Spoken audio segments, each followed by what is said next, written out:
Hey everybody, it's Taylor with Peak Marketing. I'm excited today to talk to you a little bit more about scholarship outreach. So we're going to really break this up into two sections. First, I'm going to show you some of the success that we've had with doing scholarship outreach with some of our clients, and show you why it's a good idea to do it. Second, I'm going to show you how to do this and what our process looks like to really get this done. So let's go ahead and just dive right into it so that we're not wasting any time here. So here is a quick peek at the Search Console data for one of our clients, it's the Mundaka Law Firm. And what I want to draw your attention to is when we started scholarship outreach. Okay, so this is a law firm that started from scratch, right? They were brand new last year. So their traffic for the first, 6, 7 months really wasn't doing anything, which is very common when it comes to SEO, especially with a brand new website. There started to be a small uptick when we hit August and September. And then at the beginning of October is when we started to use this scholarship outreach tactic.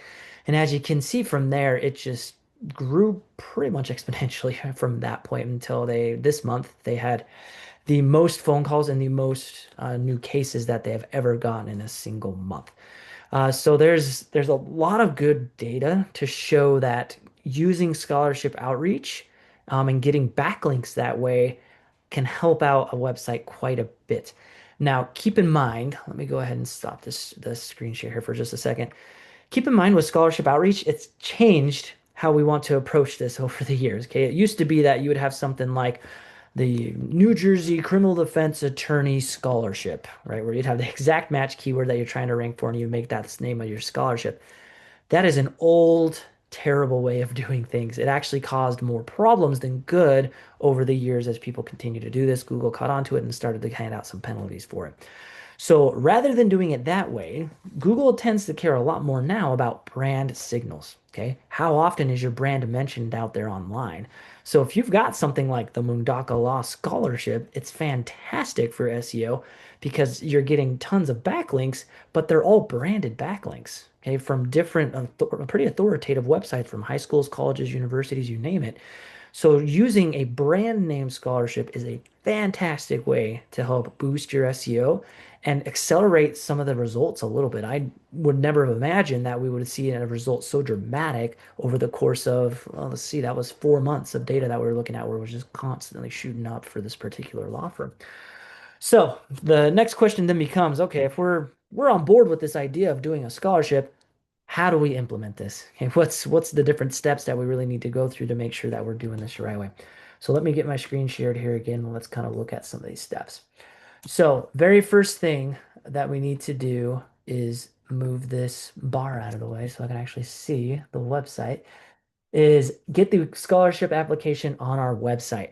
And we want to be strategic about this and where we place this scholarship. Okay, we could place this on a random scholarship page that we create from scratch and put on our website. Or what I would always recommend 9 times out of 10, slap this puppy right on your homepage. Okay, so you can have a little short code here that's going to be, and I'm no developer, but you put the hashtag in there as long as it's been set up properly, takes you directly down to the scholarship that people can click on to apply. So we've got the Mundaka Law Scholarship Opportunity. Click this, opens up the form for them to be able to immediately apply on this particular page. The reason I recommend doing this on the homepage, it's going to push all the links to a page that you care about. That's actually going to help increase your SEO and get more leads and things of that nature. So I would highly recommend putting this on the homepage. But this is step one. You can totally steal this application. I'll try to include this in a description or something here, but I'll just kind of scroll through here and you can pause the video as you go through just to kind of see some of the different forms and things that we use when we created this form initially. And you can have this be whatever the heck you want it to be, right? If you want to have an essay, if you don't want them to do an essay, transcripts, whatever, right? It's your scholarship, so you get to choose at the end of the day how you want to decide who is the most deserving of all the applicants that come in the door. One thing I will say with the scholarship number here, $1,000 is a pretty good spot. I would say don't go less than $500 on your scholarship. And you don't need to do much more than, $1,500, $2,000 on these scholarships. That it's diminishing returns at that point as far as the application that people see.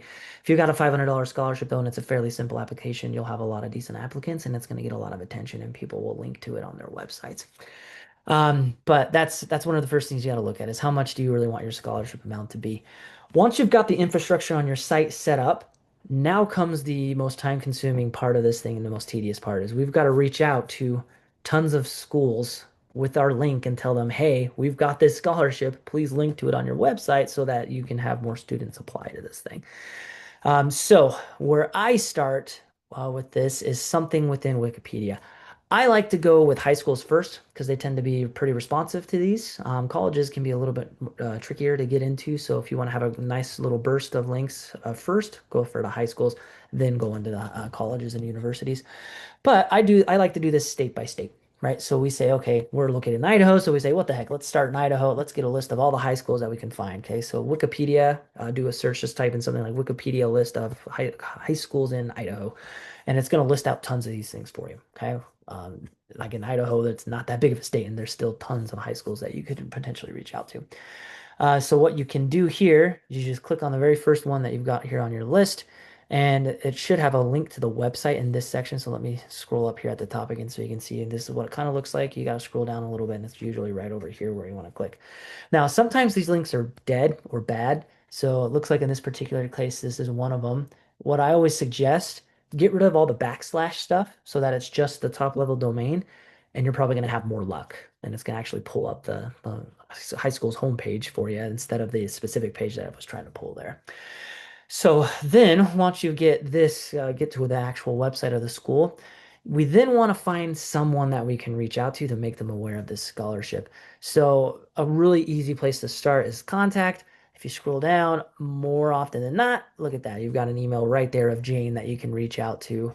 That's the superintendent about this scholarship that you're trying to get posted up onto these different websites. A lot of times there will be other individuals if you don't want to reach out to like a superintendent or whatever. And sometimes there's even a contact form that they'll have on their website. The point is here, you got to have someone to contact from these different high schools and these different school districts. This is a great way to just quickly grab that information. Then what you're going to want to do is compile a list, right? Having first and last name is always helpful, having the school name so you can mention all that information inside of the email. And then this is also helpful just to have a separate sheet because then you can keep track of the schools that you've already reached out to so you're not doing any repeat outreach or frustrating people because you're constantly reaching out or anything. Okay, but once you've got that list built up a little bit, so you can kind of see here, there's just kind of an example of some of these schools and things that we have reached out to over the years there. Once you've got that set up, though, then we need to have an email account dedicated to doing some outreach. I do not recommend that you use any established emails that you have, okay? Because it can cause problems when you're doing this type of outreach where you can get listed as spam. So you want to create a new email or an entirely separate email off of your domain, use Gmail, whatever you need to do. Just don't use your own email addresses that you use for your everyday work. It can cause some potential problems. But what we're going to do, I need to switch over to this other screen and share what we've got going over on this side. Now, what we're looking at over here is an actual email account that we set up for one of our clients where we go in and we actually do this outreach. So you can kind of see as you look through here some of the different emails that have been going out to some individuals. There's a couple of things you're going to want to set up to be able to do this in a timely and efficient manner. So the first thing you want to do is click on settings here and go to see all settings. And then in general, you're going to want to come to advanced. Make sure, excuse me, that you enable templates. Okay, you're going to want to use templates when you're sending out these emails. Otherwise, you're going to be copy paste, or something of that nature over and over and over again to be able to do this in a timely and efficient manner. Once you've got those set up, though, what's awesome is you can then come here and hover over templates. And then what you will do is you type up your initial email outreach that you can do. And I'll show you an example of one in here in just a second. But then once you've got that, you save the draft as a template. And then what you're able to do on your next email that you're going to send, you come to templates, come over to insert template, you just click that and boom, it just populates everything for you, what you had just previously typed in. So then where it says dear, you just put in, first name, and then you can shoot this email off once you've set it up, obviously, for your own business. But you want to send out a decent cadence of these. You don't want to overdo it though. So generally 60 a day is an okay number. You don't want to do too many more than that because your email can get shut down or you can run into some issues. So you do have to kind of toe that line as much as you may want to just blast these things out. If you have tons of email addresses, then sure, you can absolutely do that. But you do need to be cautious as far as how many emails you're sending out per account per day. I 60 might be a little high, if I'm being honest. If you're just starting this and you have a brand new email, I would say 10 to 20 at the most. Let that build up over the course of a few weeks and a few months to where you can start sending out up to that 60 number. Don't just start with 60. You might just get it shut down if you do that right out of the gate.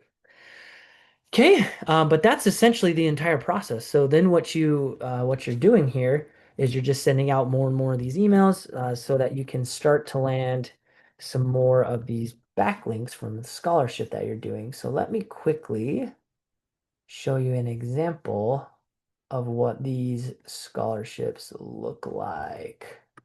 Here's one. Oh, I'm not sharing the right screen. Let me come back over here. Share this screen now. All right, so here's an example of of a high school where we were able to get one of our clients listed. So if I just do, whoops, look back over here, DACA, you'll see that right here. And if you were to click on that particular link, it takes you right over to this form to where they can actually go in and then apply to the scholarship. So that's really the end goal, right? Is to be able to get this link on someone else's website. Because again, backlinks really matter. And getting your brand name, just mentioned like the Mundaka Law Firm Scholarship, it's just going to help by having your brand name floating around out there a lot more often. Okay, I hope you found this video helpful and you're able to do some scholarship outreach for you. I'm really curious to hear from you on how this goes for you. And if you would like to have Peak Marketing help you out with that, feel free to get in touch. You can hit the contact button, be able to get in touch with me directly, and we can kind of talk through what this could look like to be able to implement this for your law firm. And I hope you have a great day.